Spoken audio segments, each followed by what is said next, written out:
Well, what's up, everybody? And welcome. Everybody's bouncing. Welcome to another edition of We Stomped You Out. I am Steve. I got Timmy right here to my right. What is up? Your left, I don't know. Keith right down here. Keith, this is your new normal spot on these shows, right beneath us. 11377. Word up. Season 3, episode number 3. Total episode count number 31. Little Jason Seahorn action there. Plenty to talk about this week. Plenty to talk about Return action this week with week 1 behind us. Monday night. We'll talk. We'll get to it. We'll talk through it. But first, of course, let me pass it along to my good buddy. Well, not good buddy. My acquaintance, Mr. Laris. Screw you, bro. I thought we were boys. I've known you for a long time now, and I really consider us to be boys. That was really a revelation. Aww. Like, I'm hurt. Yeah, I'm hurt. So my whole entire thing. There's only one part of you that's hurt right now. I won't even go there. Every response I wanted to spit out of my mouth, my brain said filter. So we're going to just go right into www.brooklynwatercoffeeroasters.com, which we don't have to filter, from the roastery to your front door. They filter it for you before it gets to you because they pick the finest beans to get to your door, bitches. www.brooklynwatercoffeeroasters.com. There's a ton of flavors out there. For me personally, I like some of the flavors. They have flavored coffee. They have regular coffee. I like the flavored coffee because I drink my coffee black.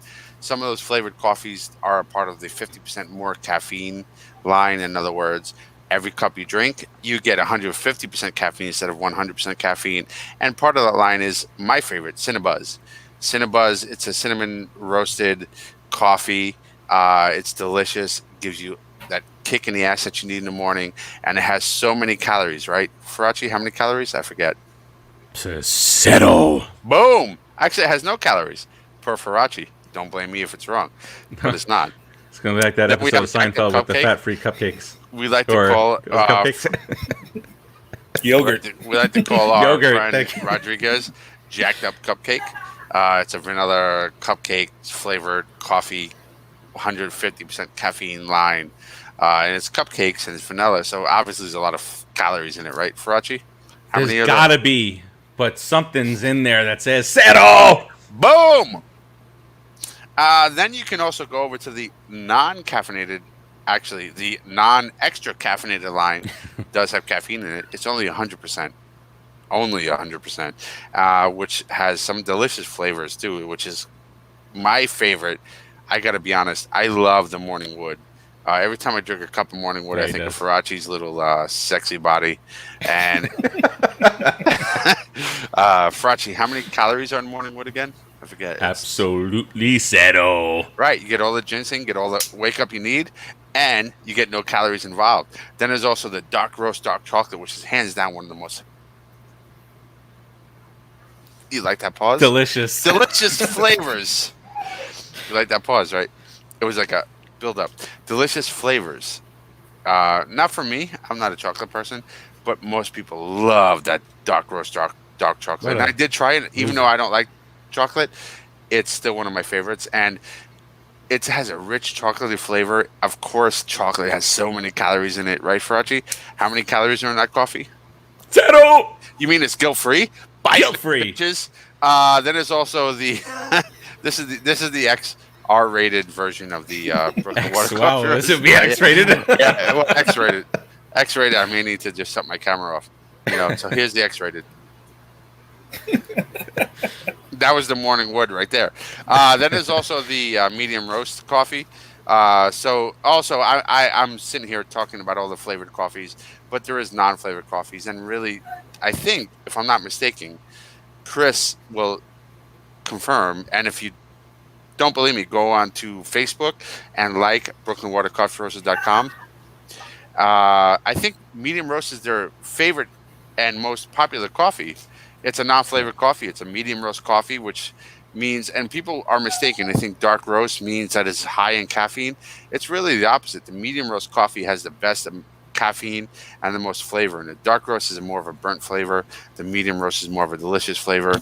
And Brooklyn Water Coffee Roasters really nails their medium roast coffee. Check them out now, www.brooklynwatercoffeeroasters.com. From their roastery to your front door. And if you act now and use the code MASKON, you get your third bag free, which means, you can't be cheap. You can't get teabagged once. You can't get teabagged twice. You need to get teabagged 3 times.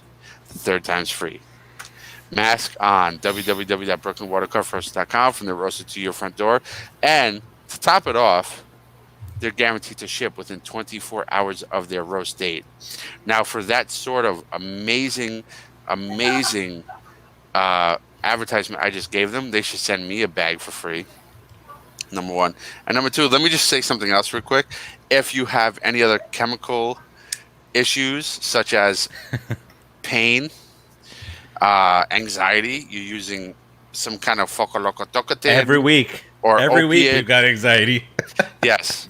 We're Giants fans. But all kidding aside, if you use some kind of opiate, using some kind of other chemical thing, whether it's over the counter or over the prescription for your anxiety, for your pain, I suggest you go check out in Coral Springs, Vivek Termal. He's at the medical marijuana doctor. It's not a personal thing. I don't smoke marijuana.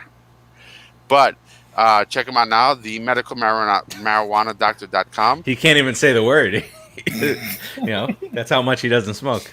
Vivek V. Termal. The guy is great. He will, if your ailments are correct, he will hook you up. And honestly, that's just an endorsement all around. If your state endorses it, go do it. Get off all those chemicals. Get off all those opiates. Go natural. Let's go Mets. Let's go Giants. And Tim will say, let's go the other team, but I'm not going to say it. Tim, you can say it if you want. Amen. That's for later. I'll stick to football. All right. Thank you very much, sir, for that very long-winded effort. You want me to go? I can keep going. I'm kidding. Okay, good. What's up to everybody who has joined? I see Lady P in the chat. If you guys, if whoever's putting that up there, if you can continue to do that, that'd be great. I got you. I'll help you big help today. Thanks, pal. Acquaintance. All right. So week 1 is in the books. We're going to talk through. We're going to talk through how the Giants performed against the Steelers in a loss. What was the final score of that game? 6-16. 26-16. Well, that's by 10. We're going to talk about that. I do want to start off by saying, and Tim, on your show, on your other show, the Just Too Sweet show, often mention Grumpy Brett, right? So what do we call this? Is it Big Mouth Tiki? Because Tiki Barber at it again. I don't know if you guys saw this. I saw it. Saying that it's so irritating when he just starts on these things. Talking about how Saquon Barkley is not a every down back. He is a bad pass blocker and shouldn't be in there on third down. So, I mean, Tiki never disappoints in just wanting to get his name out there, I feel. They haven't talked about me for a little while. Let me say some shitty remark about my former team. So, I mean, I know my thoughts on it. What do you guys think about Tiki opening his big mouth again? When you get booed at the Ring of Honor ceremony, it's time to shut up. It's time to shut up. Yes. Pack it up. Give it up. I mean, come on. The guy went from a hero to a villain in a matter of 6 months. Horrible. Because a year he bashed Eli. Eli can't do this. Eli can't do that. And Eli came back with one of the greatest remarks ever. Oh, he made a nice transition into the public world. He stomped him right out like nothing. It was awesome. And my favorite thing ever, though, is Tiki had the open forum. I don't know if you guys remember this. On his Twitter, it said, "Hey, ask me anything." And the first question asked was, "How did you leave your pregnant wife with this many years for someone half your age?" Shut it down. Shut it down. Comments So you know what, Tiki? Boom, Shut up. You were great at you were good for us at your time, but I mean, come on, shut your mouth. You're done.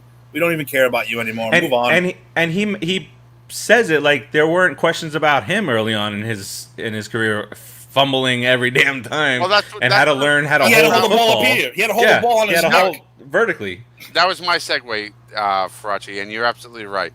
He had to go through. Okay, and credit to him, he eventually became the most impactful running back in Giants history. I will say that. If anybody argues that, I am open to argue that. I think Saquon will overtake that particular position, but he grew to get there. He was the most tumbleastic running back in Giants. Word of the week, fumbleastic. This week's word is fumbleastic. I'm writing it He down. was the most fumbleastic running back in Giants history prior to his resurgence, and it took him a lot of work. And I give him a lot of credit that he got to that point. But the fact of the matter is, he took a lot of work.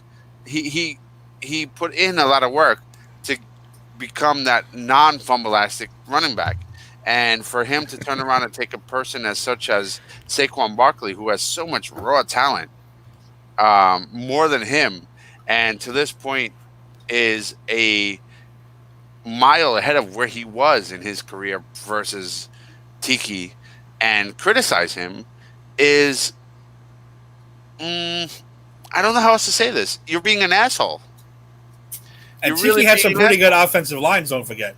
Saquon has not had a good offensive line. Right, and Tim Saquon has way more talent, raw talent, than Tiki ever had. Oh, for sure. Tiki, okay, nobody can argue Tiki to this point. I think Saquon will surpass him, but to this point, Tiki was the best running back, at least of our era, if not of all time in Giants history. But the other truth of that matter is, it took him a long time to get there, like I was just saying. And if you give Barkley a shot, he's going to put you to shame. And I think that Tiki is a little prideful, and he's worried that his records and his Giants lore is going to go down the drain. Because you know what, Tiki? You gave up on the Giants.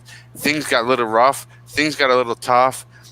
Coughlin came in. He put in some rules. He put in some guidelines. He put in some strict things to make the Giants a championship team, and you ran like a little bitch. Who stayed? Michael Strahan, the leader of the team. Michael Strahan stuck with the team. Michael Strahan stuck with the Coughlin protocol, and Michael Strahan went home with the "We Stomped You Out," the name of this show, the trophy, Boom. the ring, and the right to say to Tiki Barber.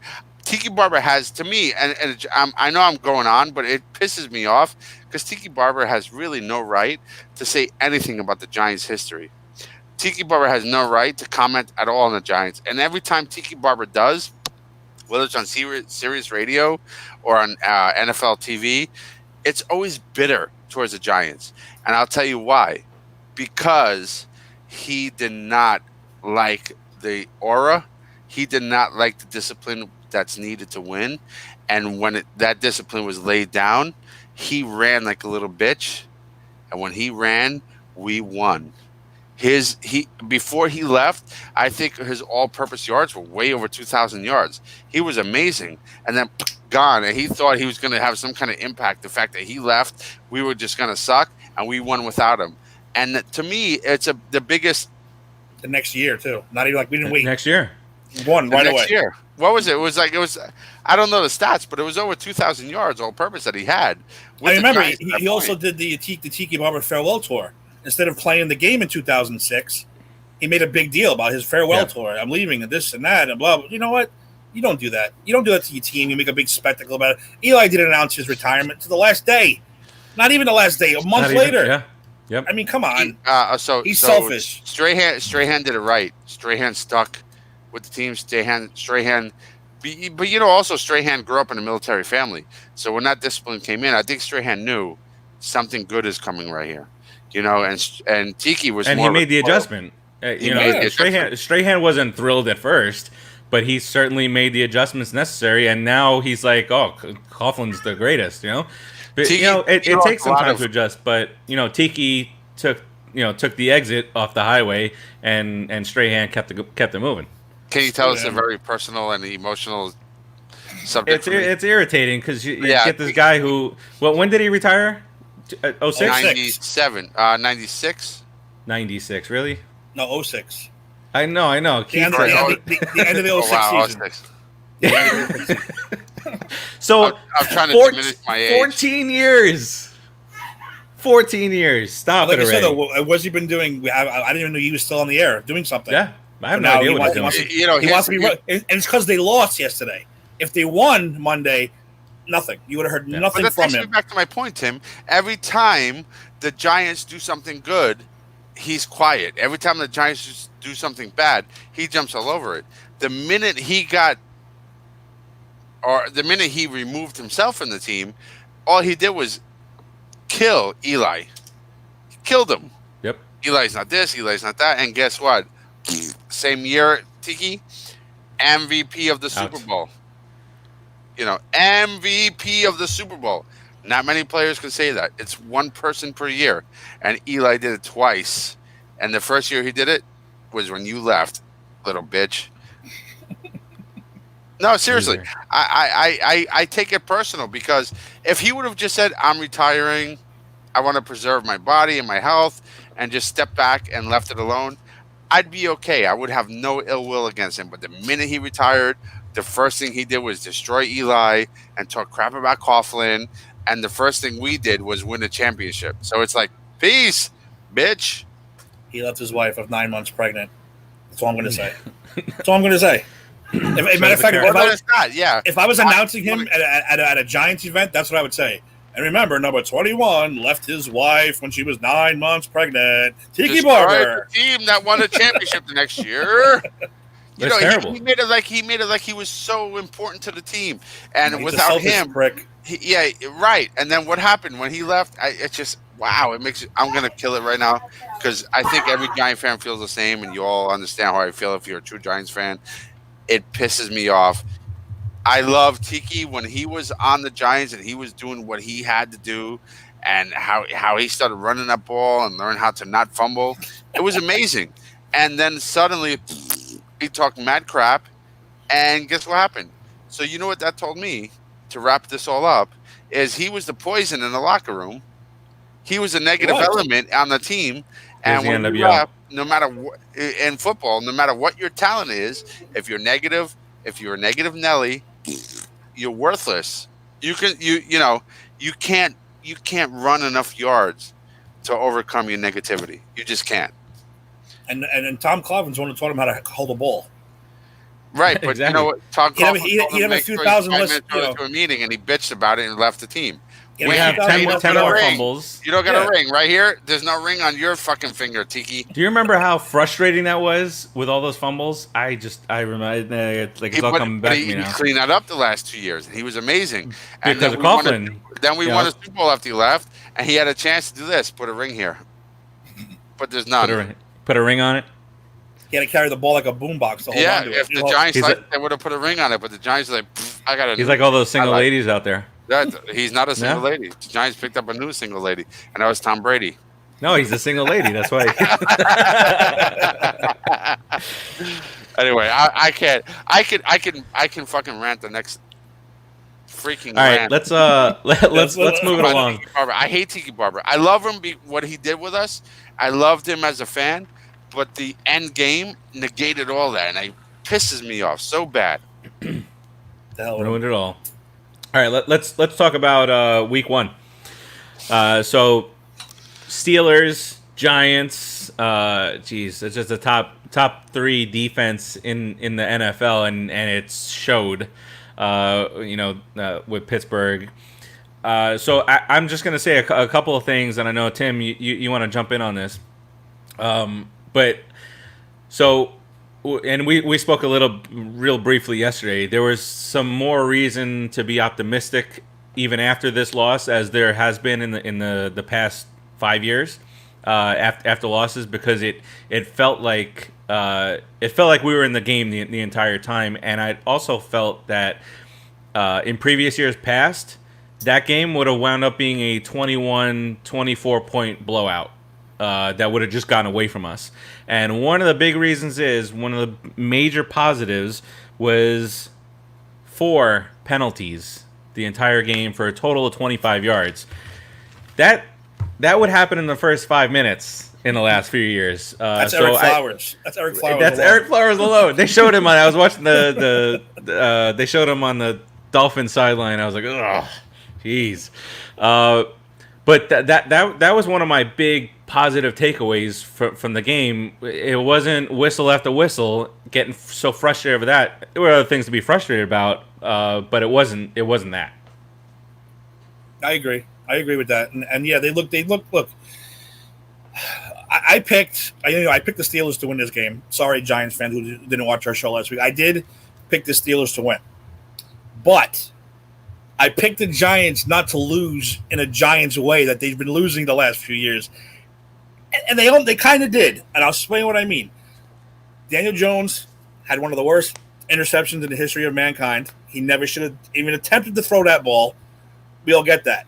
I turned right to my wife, and we were sitting there. And after I threw something across the room, I said, "They're going to walk down the field right now. This is what the Steelers are going to do: march right down the field, like the Giants defense isn't even there, and they're going to put this game out of reach." And it's exactly what happened.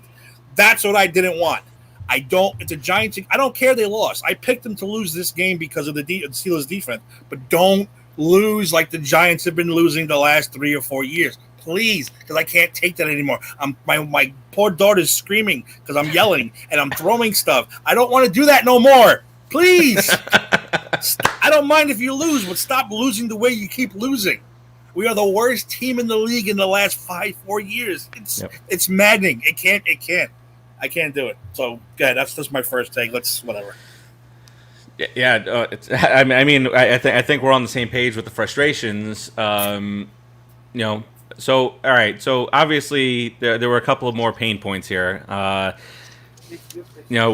of the big ones for me, and it was just a moment in time in the game, but you cannot let Ben Roethlisberger scramble for 11 freaking yards and a first down with nobody in sight. That kind of thing just can't happen. So I mean, that to me, maybe that's comes in the form of a penalty. that takes its place. Evan Ingram was just awful.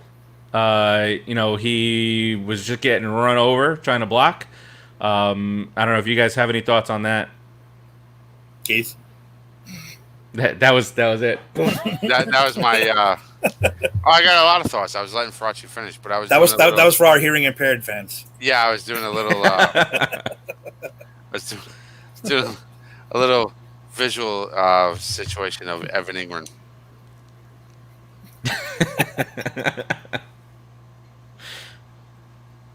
Is it my turn to talk about the Giants? Yes. Oh, I got a lot to say. Okay. Daniel Jones, I was very impressed with. I'm going to start with all the positives at first, okay? Daniel Jones, I was very impressed with. I was trying to go with the negatives first so we can end on a positive, but go ahead. You want me to jump on negatives and then go to positives? I'm good with that. Yeah. You're the driver. I'm in the back seat right now. See, I'm gonna. Go ahead. Evan Ingram. Start with Evan Ingram then. Keith just winked at me for all those of you that are not watching and they're listening on Apple Podcasts and all that good stuff. It was me. It was awkward me winking at Farachi. So I'll go with negative. So yeah, I was gonna just do like an overview, but since we're going negative, and I apologize for jumping ship here, going right to the overall.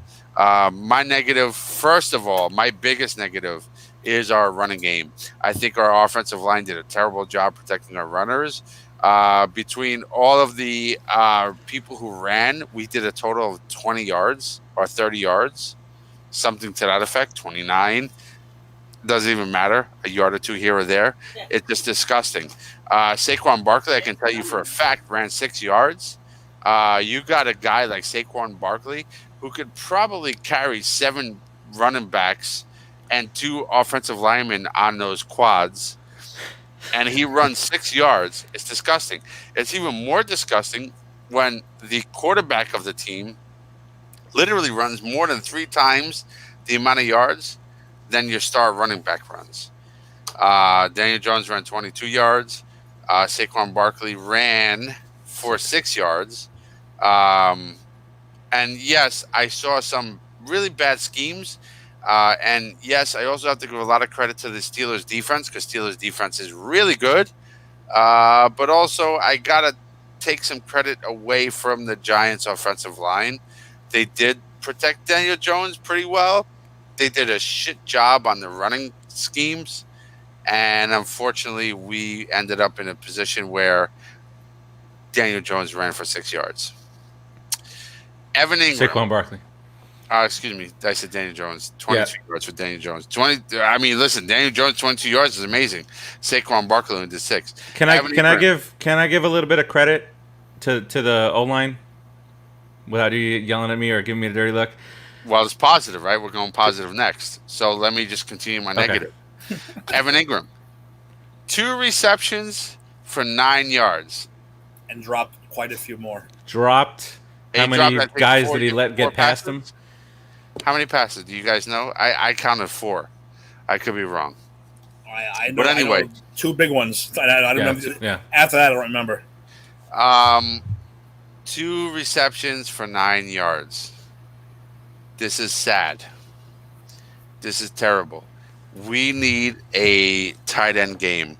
And I'm going to tell you what the problem with Evan Ingram is right here. He is a small tight end. Small tight ends don't work in the NFL. Get over at Giants, move on. Draft big tight end. I'm just saying, big tight ends are successful. Small tight ends should be a wide receiver. You can move him to a wide receiver. You can move him to a slot receiver. You can even move him to a back. He would be better suited. He is not physically built to be our lead tight end. I'm sorry. That's my personal opinion. Let's go Giants. Here we go. All right, so I have 2 things just to based on what you brought up. Evan Ingram, I look, it's they said that he was trying to get the cobwebs off, whatever. First game back was not impressive. I mean we could. Caden Smith looks good out there at tight end. I mean, why not have him Ingram into more some wide receiver sets? And bring in Caden Smith. Caden Smith can block better, and at least for one game on Monday. I mean, let's not. Evan Ingram has made some really good plays in the past when he's been healthy and on the field, but Monday was not one of them. One of those games. For Faraj, would you think he'd be so much better suited as like a slot receiver? See, so that's where I was going to. Some of his appeal is that he plays tight end, but has the speed of a wide receiver. And I do think he's capable of being in the slot. I do think he's capable of being a wide receiver. But then now you got corners on him, whereas now he's getting other guys out of position when they're trying to cover him. So that's one. Number 2, I felt that the Giants' offense and with the line and the schemes that you talked about, I felt at least they made some adjustments this year to where the last few years there were no adjustments made, and they just said, okay, well maybe a switch will flip and they'll be able to get some better protection. Garrett brought in 3 tight end sets to offer more blocking. A few times gave Daniel Jones a few more seconds to throw the ball. So minor positive there. When you're done, let me jump in if you don't mind. No, go for it. Let me know when you're done because I got something to I said add. Go for it. Okay, a tight end to me is not a dink and dunk. A tight end to me is not a receiver. A tight end to me is somebody who can knock out a defensive back running in on your quarterback, a defensive back trying to tackle your wide receiver, a defensive back trying to get your running back. You need to take a tight end, and he needs to have size. Look at Gronk. I'm not a Gronk fan, but I am. I can say Gronk has amazing talent. He has size. What if somebody's running in on a blitz and trying to hit Brady? What does Gronk do? Takes him out. If there is a running assignment, what does Gronk do? He's the floater guy who makes sure that the free safety or the middle linebacker doesn't take out the running back and he gets those extra few yards. You need to be able to take somebody out as a tight end. That's the nature of the position. You can't evolve that position. You just can't. It's not possible, especially with the fact that there is no fullback in football anymore. There's no real fullback. What fullback do you know exists in NFL anymore? The tight end takes that role on, and you're going to cut his weight in half, make him a wide receiver, and tell him he's a tight end, and your name is Evan Ingram. It just doesn't work. He should be a receiver. He should be a slot receiver. If we put him in a slot and get somebody with some size who can do those block assignments, because tight end is a block assignment position, and that's the end of the discussion. Sorry, Evan Ingram. You're a slot receiver, bro. Keith has said it. It is so. Timmy, what are your thoughts? I agree. I agree with most of that. I do like Caden Smith and what was the other guy, Tolioli, whatever his name is, Samoan name. I like that too. I like the both of them. And I said I would have had way more Ingram out in the slot. Ingram out, I don't like when they line Saquon out wide. It doesn't make sense to me. He's the guy who should be, if the play breaks down, he should be the guy 3-4 yards away that Daniel Jones can dump off. Stop putting him out there. Directly to his right or to his left. Yeah, put Evan Ingram out there. That should be crap. Why is he out wide? Not the natural, normal thing to do. Why is Saquon, on the side? All the way, he shouldn't be. He should be in. Come out if he has to for the 3 or 4 yard passes. That works better. I agree 100% with Evan Ingram. What are they going to do? I don't know. I mean, his contract's coming up. It's going to be very interesting on that, but I'm glad that they have somebody who I think is capable in Caden Smith. He looks scared to me too. I think he looks scared to me. Maybe it was nerves, but he's young.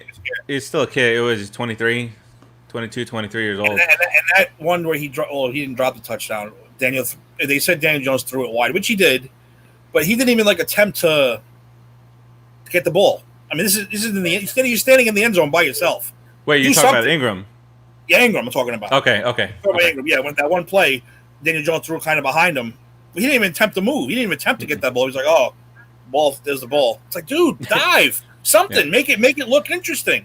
Is he scared to get hurt again because he's so fragile? Fragile. How intelligent was Cine Sports Talk comment? Oh boy, we got to take the controls away from Keith. I'm allowed to compliment myself once in a while. Yeah, but right. I listen. There's baseball giants, football, baseball. Football has evolved. It really has. But there's two things that don't evolve. That is offensive line, defensive line, and protection. That's three things. I said two. But O-line, D-line is all about protection, right? Or protection or offense. Even though in defense is more of an offense. Anyway, if you don't understand that, then shut off the show and go away from me. But don't shut off the show. Well, defense is more of an offense because you're on the attack, right? In offense, it's not necessarily a defense, but the offensive line is on a defensive stance because we need to protect the ball. We need to protect the people who have the ball. And traditionally, tight end is a position that protects runners, quarterbacks. Mm-hmm. The reason why tight ends have succeeded historically is because nobody expects them to catch the ball. Not recently, yeah. Oh, well, recently, yes. Actually, right? It has evolved a bit. If they're playing the Giants, oh yeah, then I expect at least 3 touchdowns. But historically, let's go outside the last 5, maybe a little bit more years. Historically, the tight end position was more of a pickup position. You pick up the blocks, and whether that means you pick up a blitz block, you pick up a run block, whatever it may be, it's a pickup position. And if you're able to roll off that pickup position, run out and catch a pass, you're great. You think Sterling Sharp was always an offensive player? No, he was a great defensive player who became a great offensive player because everybody expected him to play defense.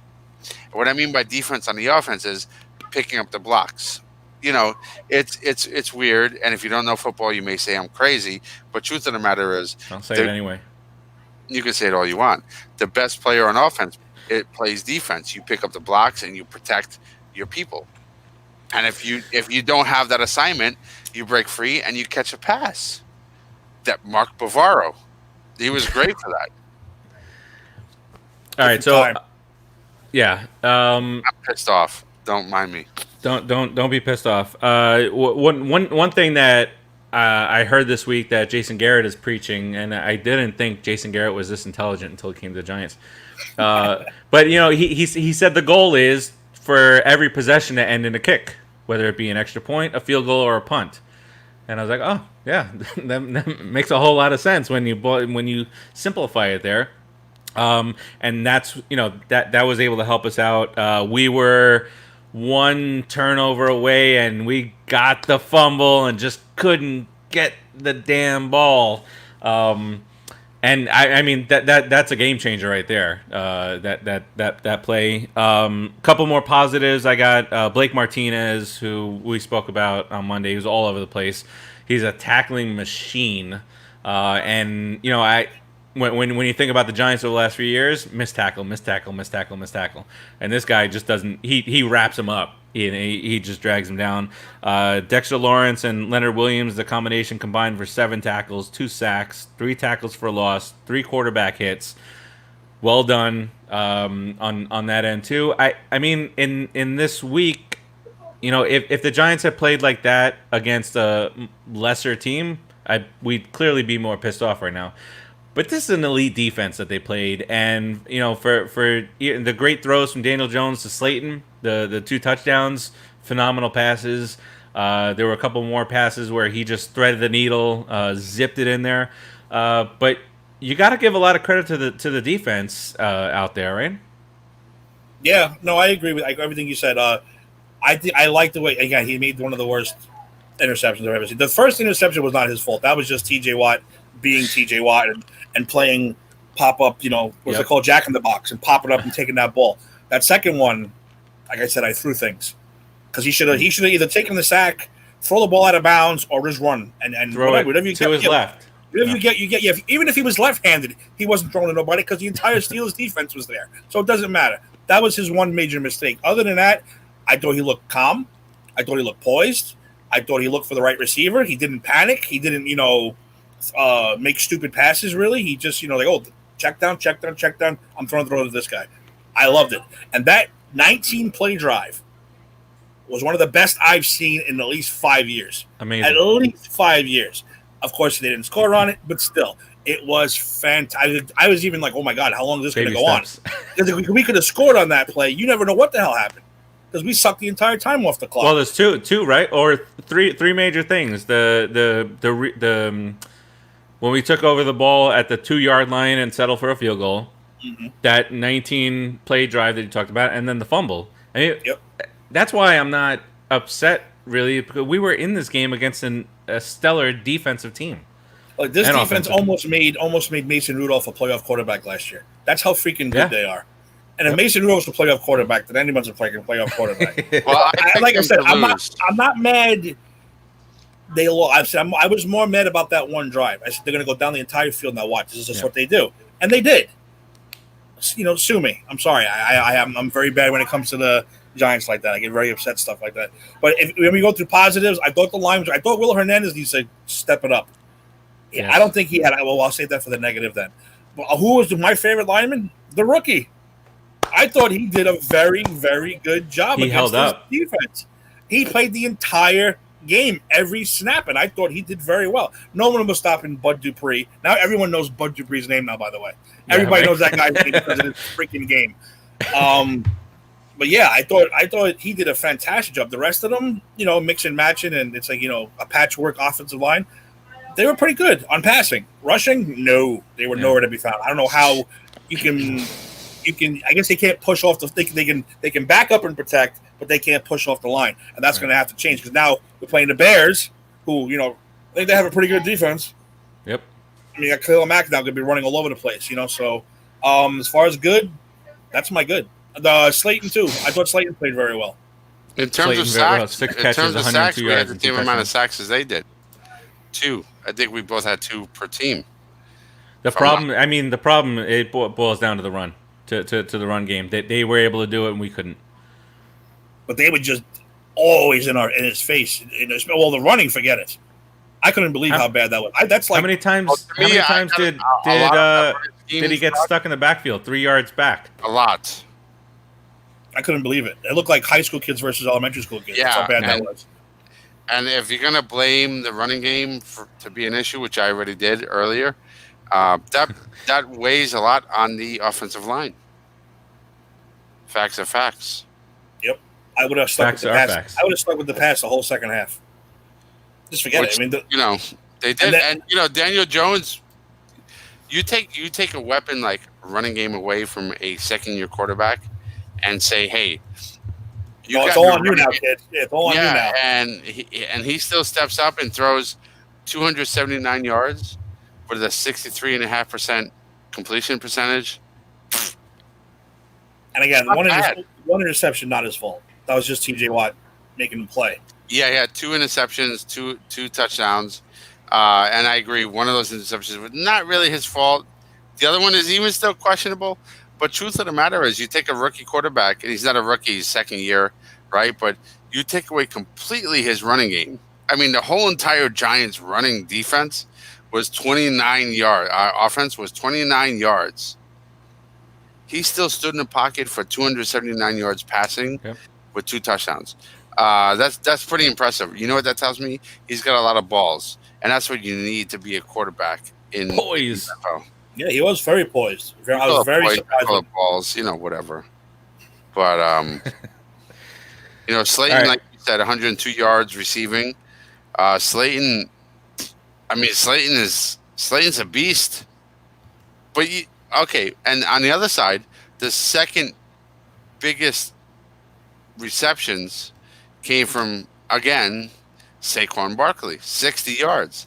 So he wasn't inactive, but he was not able to break the line.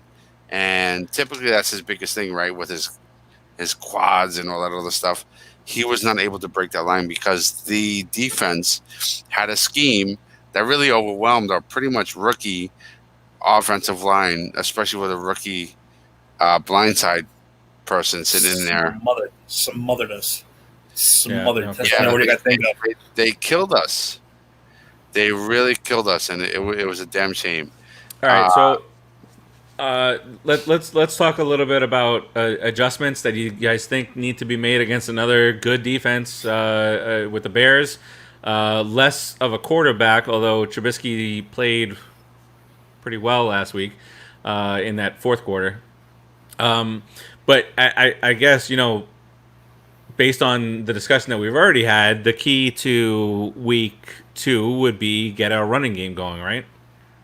Yes, you have to. You just said Keith. You just said it. You can't give up on the running game and have the defense knows what's coming. Pass, and they're gonna take over the entire game. You got to get some kind of running game going. You got to get some kind of that opens up play action. That opens up the passing. You're gonna start seeing guys getting open. So now they're worried about what Barkley's gonna do. Steelers didn't give a crap about Barkley. They didn't have to watch. They're like, no, he's out of this game. We can just sit back now and wait for them to pass the ball. And I said I'm very impressed with Danny Dimes because he still was, under pressure. He was still very good. So I don't care what anybody says. He's the real deal as of right now, and I'm happy about that. The kid's got a lot of talent. I'm glad that you said that, Tim, because the knee jerks on Facebook in the other Giants groups, the coach sucks. Terrible hire in the coach. Ingram, rightfully so. One game. Daniel Jones is not a good quarterback. He sucks. Get him out of here. Let's tank and draft a quarterback. What am I like looking at the Mets groups or is it the Giants groups? Or Because the- it's or the the same Cowboys. shit. What about the Cowboys? The Mets groups. Everybody in the Mets group is The like, Cowboys, they're trying to Luis fire Rojas McCarthy. is terrible. Yeah. Luis Rojas is the worst manager. No, he's not. Actually, he's doing amazing, and I can't think of anybody who would do better than what he's doing now. But he is the Joe Cowboys. Fire Joe Mike McCarthy. Judge has the pedigree. Okay, chill the freak out, Giants fans. He has the pedigree, and I said this on the show last week. It's all about the what? That's the first week. That was the System. first week. System. Last week, what was it, Tim? Eek. Last week was Eek. First week it's all about the system. Joe Judge comes from a long line of Giants pedigree championship, and I know everybody sees him as a Patriots thing. It's a long line of Giants championship pedigree. Give him a chance. You can't win the first season. Chill the F out. We're gonna suck. You can't take the bull-headed child molester haircut and this other idiot from Minnesota, what they did to the system, and say, "Oh, we're gonna win in a year." It's not gonna happen. I'm picking them for 9 wins. That's huge. Probably not gonna happen though. Yeah. Like you said, there's losing. Yeah. Like I already said, there's losing, and there's losing the way we've been losing. I don't want to lose that way anymore. But Tim, You get outplayed. You get outplayed. That's fine. I was watching the game with my son, and the first thing you noticed through the first half is, did you notice Ben Roethlisberger was not comfortable in the pocket ever? No. Did you notice last year, through 16 games, any quarterback that was uncomfortable in the pocket? No, Never. You're right. You're true. The first game this season, Roethlisberger was uncomfortable almost every freaking down. It's just you're playing the Steelers. They have the top defense. They have Roethlisberger, who has been through this all before. They have so much experience, so much talent. We went up against the best.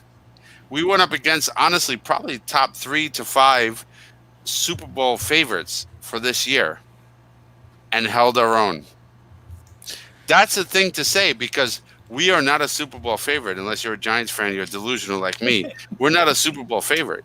So we went up against one of the top 3 to 5 Super Bowl favorites this year for 2020 and held our own and put a ton of pressure on that quarterback. First game, imagine we're only getting better from here forward. Imagine. So shut up, you little naysayer. Bitches. Why, you didn't hear me? Oh, that's No. probably good. I heard you. No, but yeah, Judge, tennis balls on your hand, bitches. And it shows. He restarted the practice that day because he didn't like how the practice was going, and it shows in the penalties.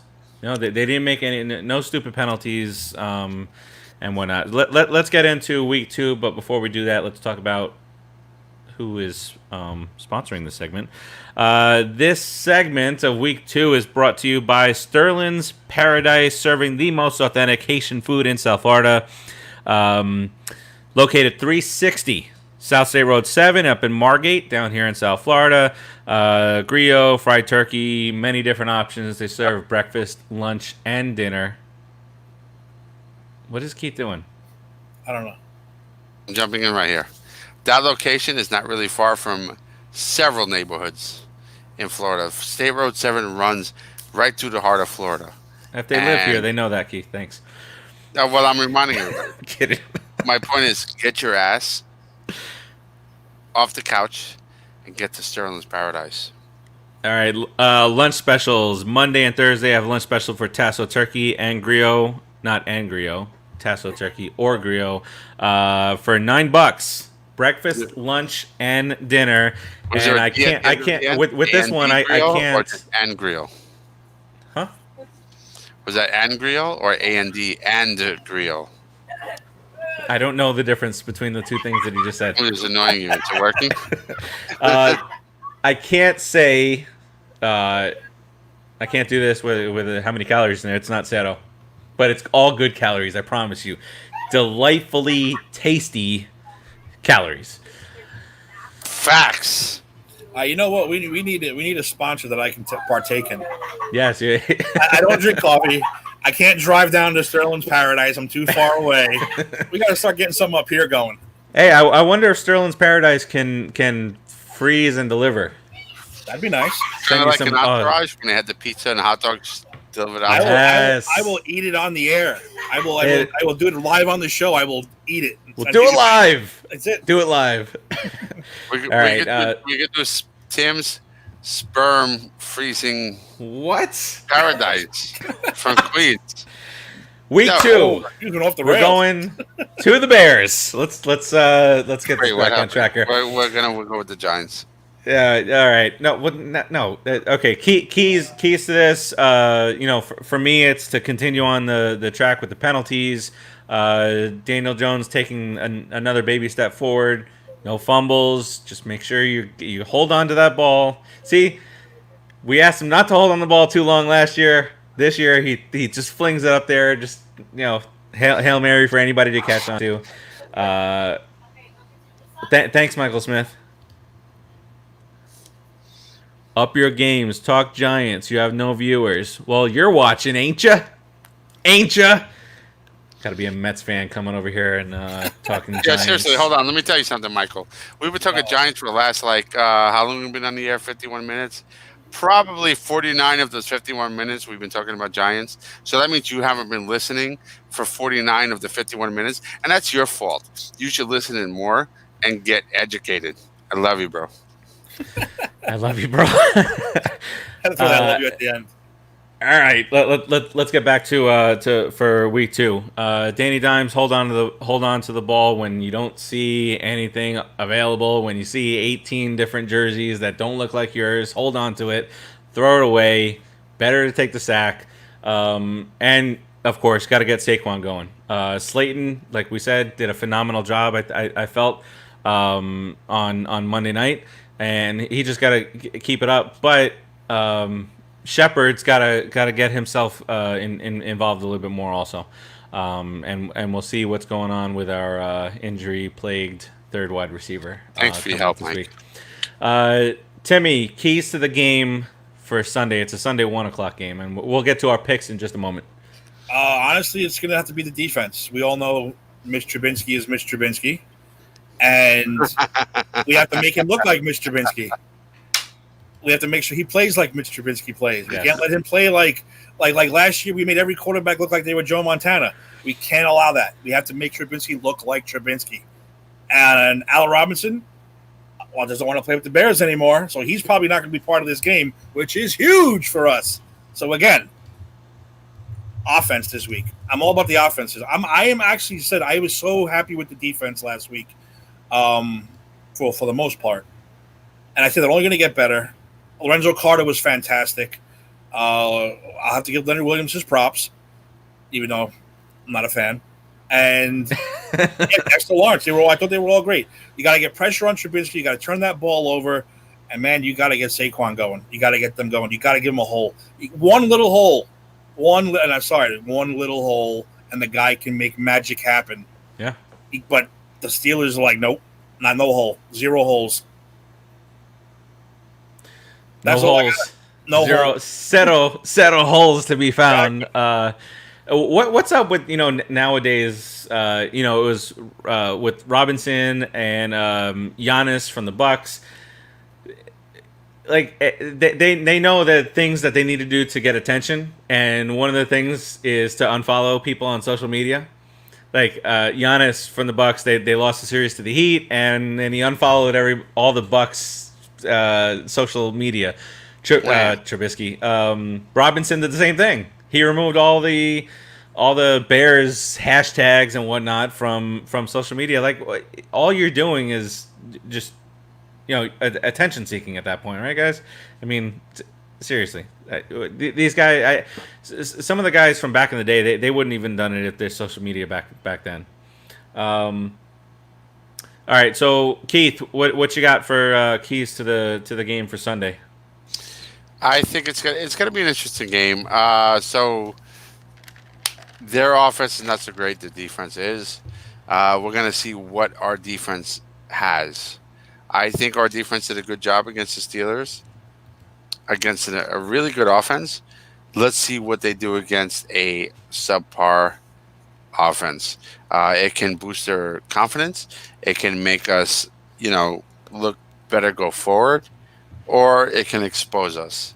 We're still experimenting with this team. We don't know what they're about. We don't know what they have. We got a new coach. We got a whole bunch of new players. It's going to be really fun to watch. I think we're going to win this game. I picked us to win. I think Dexter Lawrence did have a really good performance this last game. I think also, what's the name? Blake Martinez. Blake Martinez looked really good. He was like all over the field this last weekend. He likes playing the Bears. We all know that. He likes playing Yes, the sir. Bears. It's going to be really fun to watch. We got Lorenzo Carter, who also had a really good game. Don't forget Lorenzo Carter. He's going to be key to this defense this coming weekend. And you notice I'm talking a lot about defense because I think defense is going to really be key to this game. Offense, when we get to that, it's going to be a matter of how the Cowboys coach decides to run our offense.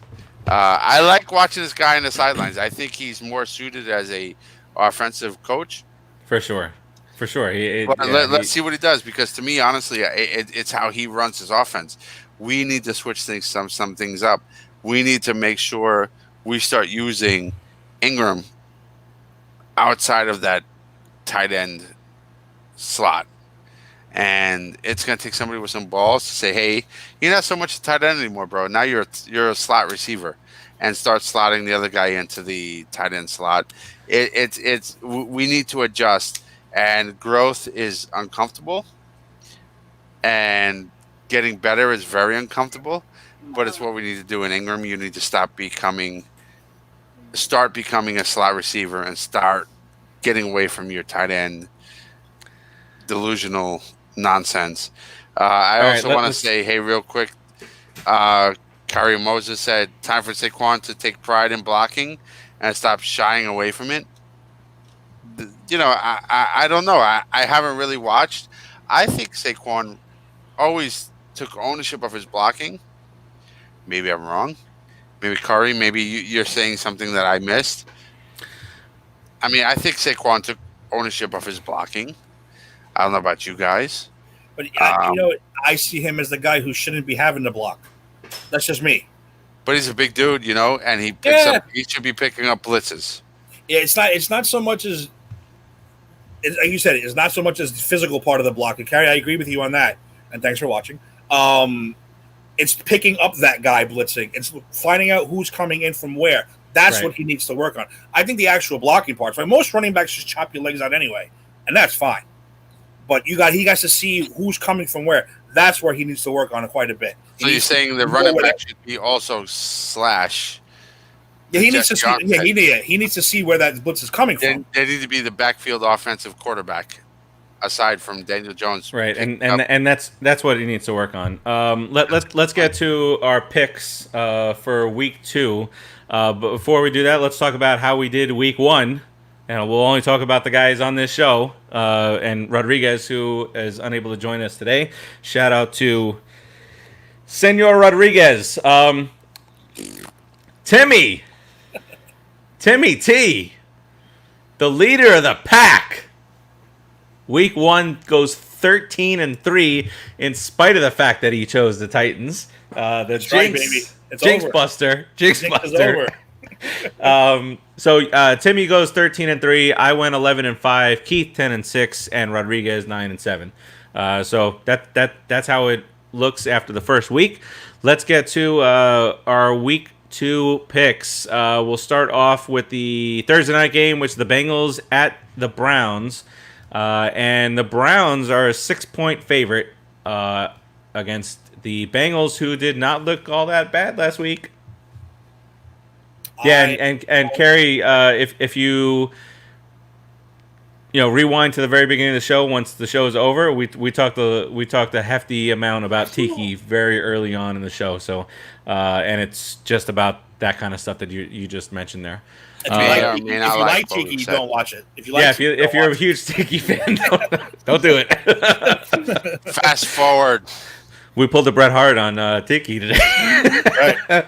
But rightfully so. All right, Bengals at the Browns. Browns get their first win. Although Keith. Beckham has 3 catches for 40 yards, though. That's it. Does he have poops? Does he have poop stains on his chest? Yes. The Bengals are going to beat the Odell Beckham Cleveland Steamers. Steamers. How fitting that he plays for the Browns and he enjoys that stuff. And that was another thing on some of the Giants groups that he was going to be traded as per a former, probably soon to be again, radio host. Who knows with this guy? And the Giants are all over it. They need a number 1 receiver. Bring him back. What about Odell Beckham over the last year and a half says number 1 wide receiver? That's I don't want to. We'll leave it there. All right, I have the Bengals. I don't know if it's just because I hate picking the Browns, or that Joe Burrow looked pretty good, pretty solid last week, and Joe Mixon wasn't even involved in that game really because he was on my fantasy team. All right. So I got the Bengals there. Then we start off the Sunday game slate. First up, the Rams, who coming off a win against the Cowgirls, they had to Philadelphia to play the Feagles. Good job, Rams. Let's make it 2-0 against NFC East teams this year, baby. I'm going Rams. The clapper. I went with the Rams also. Keith. For all of you, my Woodside friends, I am going with the Rams. That is not what you sent me, but you want me to change that? I picked the Cowboys. No, you picked the Eagles. Oh, wait, they really play. They already beat the Cowboys. Sorry. Yeah, Rams and the Eagles. This is why I need my games in front of me. There's a show going on, Keith. Tune in. I know. All right, so you're sticking with the Eagles? Or do you want me to change to the Rams? Stick with the She-Gulls. All right. And my apologies. Rodriguez chose the Browns. Yeah, She-Gulls. Very good, Kerry. I like that. Browns and the Rams for Rodriguez. I'll go through his picks as we go through. Panthers at the Tampa Bay Bucks. I know who I picked here. Brady gets his first win in those stupid uniforms. Stupid Tom uniforms. Brady, the Bucks. Keith. Jesus Christ. I have the Bucks. I know. I just messed up. All right. I have the Bucks. Rodriguez goes with the Panthers. And for you degenerate gamblers out there like myself, the Bucks are a 9-point favorite over the Panthers. That's big. That those kind of spreads scare me. I'll go money line if I go with that. Broncos at the Steelers. Broncos lost on Monday night. The Steelers obviously won Monday night. Steelers are a 7.5-point favorite. Steelers. Keith, Steelers. Okay. Yeah, we just watched that team, so yeah, Steelers across the board here. Rodriguez goes to the Steelers also. The Falcons head to Dallas. The Cowboys are a 4.5-point favorite here against the Falcons. Rodriguez went with the Falcons. Timmy. Unfortunately, I'm gonna have to pick the Cowgirls. I like being wrong though. I like being wrong though, but I have to go with them. All right, Keith going with the Falcons again. We went with them last week because the Falcons can beat the Seahawks. And I'm going with the Cowgirls as well. The 49ers travel cross country to be 7.5-point favorites against the Jets. I got the 49ers. 49ers. Although the 49ers lost to the team that I said was going to put some pressure this year in the Cardinals. I got the 49ers. Rodriguez has the 49ers. Timmy, 49ers. Keith, make it a clean sweep. 49. There you go. The Buffalo Bills head down to the Miami Dolphins to play the Fins. 6-point favorites are the Bills. I am going with Buffalo. Let's go Buffalo. Keith. Fins are taking it. Upset, baby. He Woo! sure Sorry, did. Tim. It was a little bit of a tease earlier. I don't know if that was on air or not, but you go with the Dolphins. Rodriguez went with the Bills. The Vikings, who put up some points but lost against the Packers last week, and the Colts, who there were people that were choosing the Jags to go 0-16, and right out of the gate, the Colts screwed that up. So Colts are actually a 3-point favorite against the Vikings at home. I still went with the Vikings here. Keith? Vikings. Timmy? I'm going with the Horsies. I think the Vikings lost too much on D. I think they just lost too much. Timmy, your intelligence level has just dropped tremendously. Jeez. Wow. 13-3, bitch. I'll hug you. You can call me a bitch and I'll still hug you, but all right. yeah. Rodriguez went with you and went with the Colts there. The Packers, who put up 43 against that Viking team, they put up 43 points there. They're a 6-point favorite at home against the Lions. I go, for the sake of time, if we all pick the same team, I'm gonna just say it. We all pick the Packers here. Let's head now to the Giants and the Bears in Chicago, man. The Bears here are a 5.5-point favorite, and as we go here, we with the Giants games, we pick the scores here. So Keith, what you got? I got the Giants winning this game right now, 27-19. Timmy. Unfortunately. Well, the Allen Robinson thing intrigued me. I almost switched my pick. So I do apologize, Giants fans, but that D, man. I mean, again, I hope I'm wrong. I really do. But I'm going to take the Bears in a low-scoring shitfest.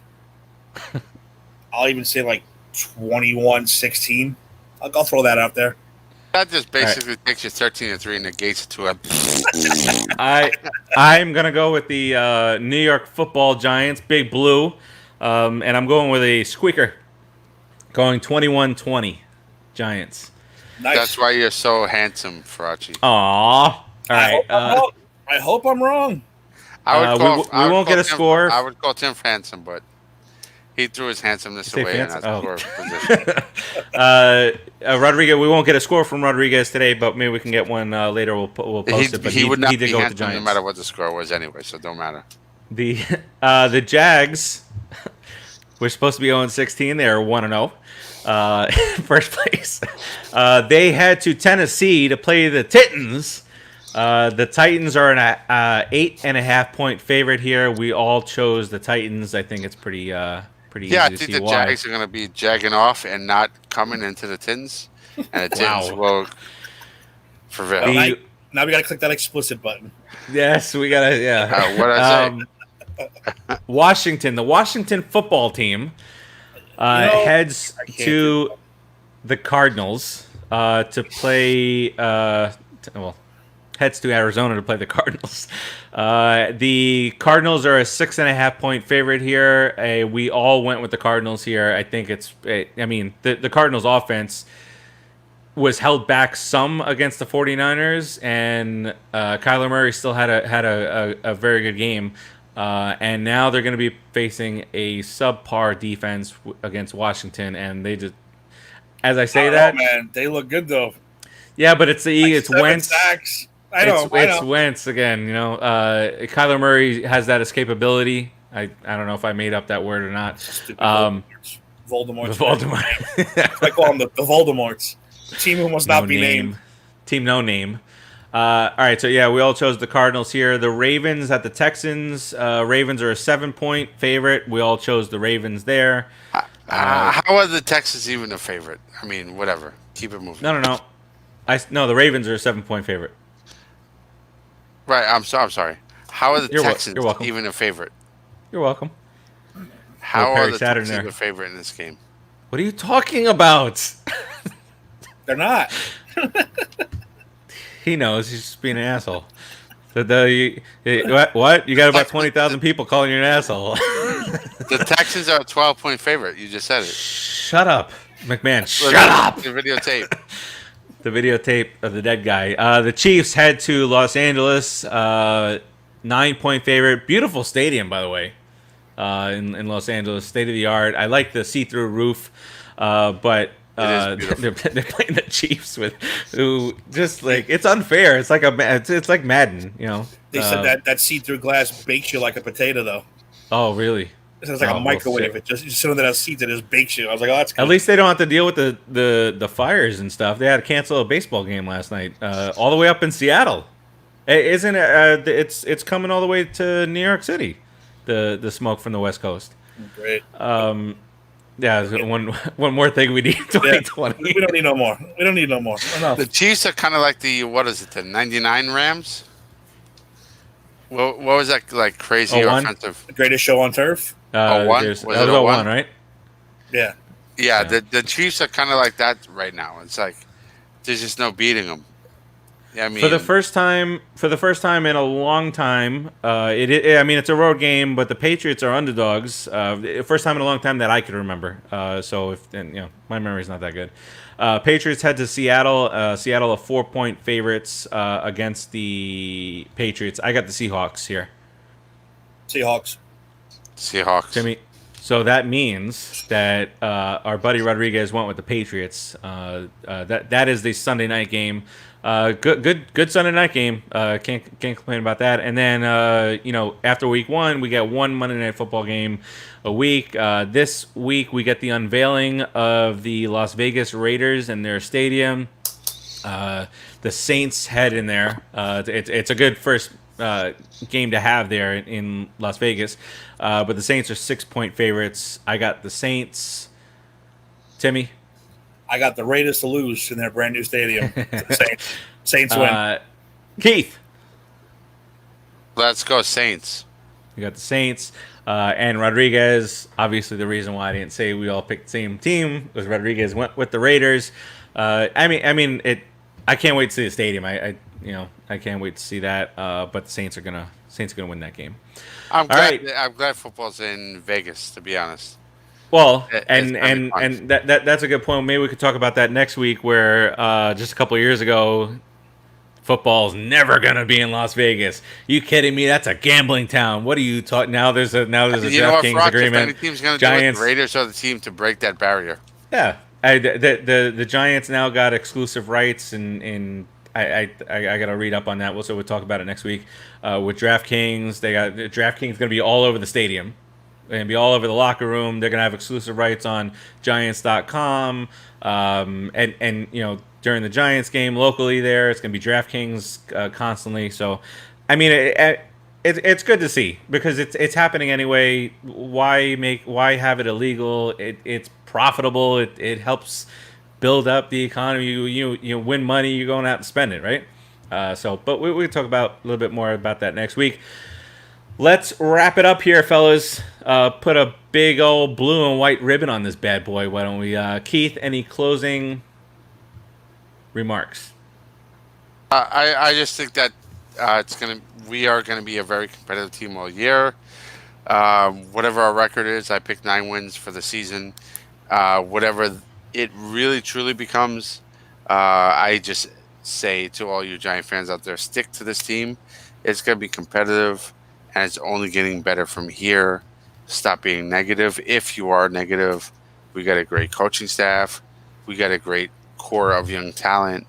Let's go Giants. Timmy. I agree, 100%. You said even though I'm picking against them last week and this week, I still think everything's going upward. I said, a few pieces here and there, offensive line especially, we're right in it. So stick with it. Love them. Love my blue. Yep. The Redskins are the Washington football team. First blunder of the year. I did it all last year with San Diego. They're the only team who has won so far. So, I mean, it's super early in the year. Yeah, like he said, don't be negative. There's going to be negatives in every single game. This is still a developing team, very young core. So take that into consideration. Shows that are coming up, the Jader and Kyle show later on this week, the Empire 161 show with Timmy and Ed. That's going to be a Saturday afternoon or Saturday morning? Saturday afternoon, yeah. Saturday afternoon show. If you want to rewind, we have to put in the book show that happened on Monday, the Just Too Sweet show anniversary special. And when is the next best show ever coming? Our newest edition for the Put in the Book show. What? When's the next? When is the next best? The newest edition of the Put in the Book show. Next week. Newest edition. Next week we'll be back. Sorry, I know. The show is really good, but our lead host gets confused. Don't mind him. Because he's constantly getting interrupted. But that's the point. Listen, you kick me off the show if you don't want to. So anyway,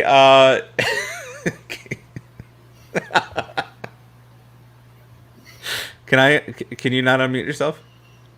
After I muted you? He's stuck. Okay, he's back. All right. So that'll wrap it up for us this week. We'll talk to you guys in some way, shape, or form throughout the week. Join the group.